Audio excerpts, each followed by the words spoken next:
I'm sorry, at one point, it took 2 cups to go up 0.01.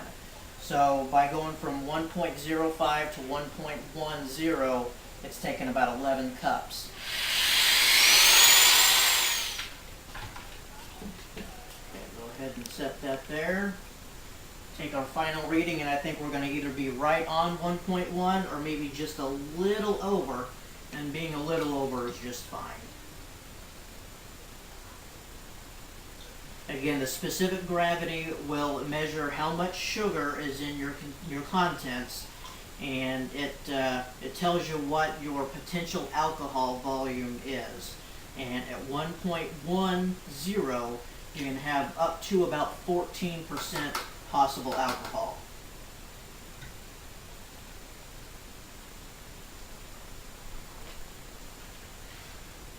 So while it's very hard to read there, we are right at exactly 1.10. It's still turning. It's kind of hard to stop it, but we're right at the 1.10 mark. So we have finally added enough sugar, and now it's time that we can go ahead and add the rest of the ingredients that we need.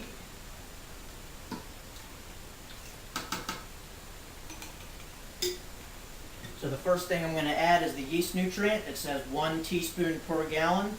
I'm only going to go ahead and add 3. I think 5 is a little too much. Find what will fit in there. Looks like that quite doesn't either. So this is only a quarter, so I'm going to need quite a bit of these. So that's a quarter, and a half, 2 3/4, and 3 teaspoons.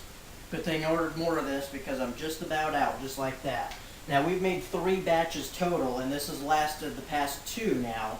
So it looks like this lasts about 3 good batches of wine. The next thing to add is the potassium metabisulfate. Again, this will kill any of the wild yeast, bacteria, anything like that. And it says that you add 1/4 teaspoon per 6 gallons. So I'm just going to go ahead and add 1/4 teaspoon as well. Now you can also use what they call Camden tablets. Camden tablets are little pills, it looks like, and you have to really crush them up good, and you typically add 1 tablet per gallon of must or per wine, so you'd have to use 5 tablets in this case. But I like the potassium metasulfate because it's small, it's easy, and you just sprinkle it right in.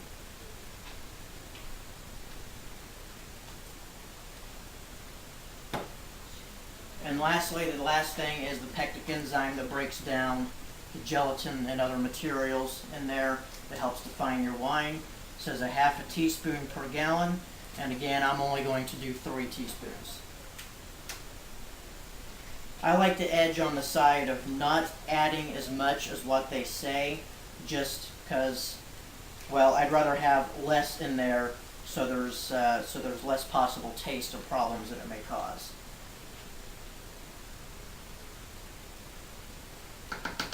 So there's 1. Now the pectic enzyme really is not required. The bentonite is not really required. The yeast nutrient is not really required. However, if I were to pick something, I would definitely choose the yeast nutrient over the other 3, because this will really help the yeast to get started and get going and get this and beat out any other kinds of materials or bacteria that's in the mix. The potassium metabisulfate is definitely something you have to have. So now we're just going to go ahead and mix all this in, and then the last bit we have to do is add our yeast.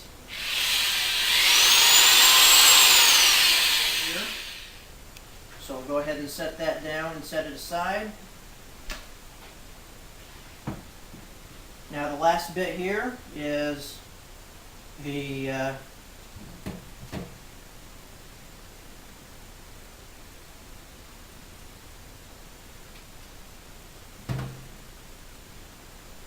trap that goes right in here. Got it on the wrong side. That goes in like so. But first, let's go ahead and add the yeast. The last bit is to go ahead and add our yeast in, and then we're going to put our airlock and our top on. And it's all done. Then we'll just let it sit for a while.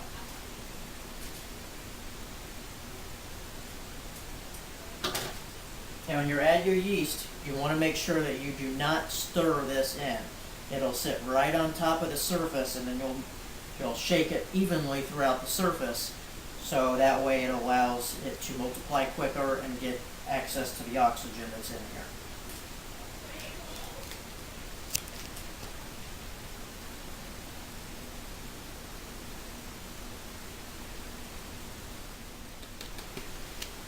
Okay, so there's all the yeast.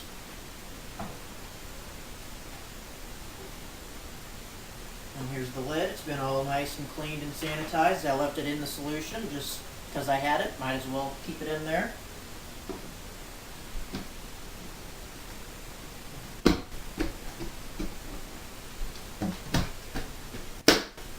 And now it's snapped into place. And we want to go ahead and use some of this solution here to fill the airlock up partially, and that actually looks pretty good right there. And then this, what happens is when the yeast make carbon dioxide, it pushes it up through here, and that air bubble pushes it there. And then this airlock here keeps outside air from entering.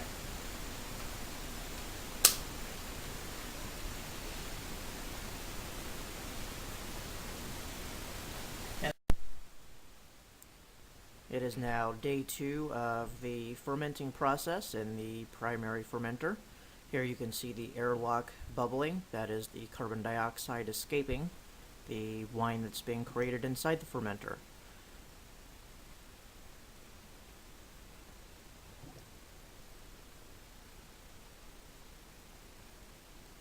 When the bubbles slow down, which will probably be another 4 or 5 days, then it'll be time to rack up or put it into the secondary fermenter, which is going to be the better bottle, so that way the oxygen cannot have as much room. And we will bring that to you in the next part of the video.